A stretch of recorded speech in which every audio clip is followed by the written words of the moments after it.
இந்து கடவுள்கள் மீது நம்பிக்கையற்ற திமுகவுக்கு இந்து அறநிலையத்துறையை நிர்வகிக்கும் தகுதி இல்லை என்று மத்திய இணையமைச்சர் எல் முருகன் விமர்சித்துள்ளார்.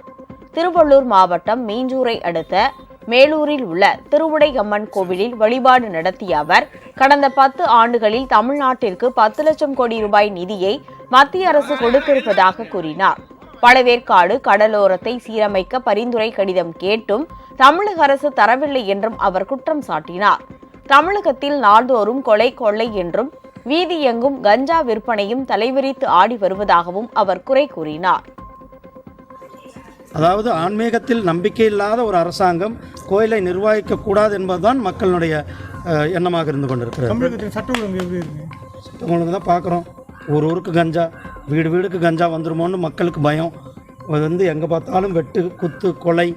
இதுதான் இன்றைக்கு தமிழக அரசாங்கத்தினுடைய சட்டம் ஒழுங்கு சந்தி சிரித்து கொண்டிருக்கிறது. உங்கள் ராஜ் நியூஸ் தொலைக்காட்சியில் திங்கள் முதல் வெள்ளி வரை தினந்தோறும் பிற்பகல் 2 மணிக்கு உங்கள் பகுதியில் உள்ள குறைகளை நேரலையில் தெரிவிக்கும் புகார் பெட்டி நிகழ்ச்சி. பங்கு பெறுங்கள், பயனடையுங்கள், காணத் தவறாதீர்கள்.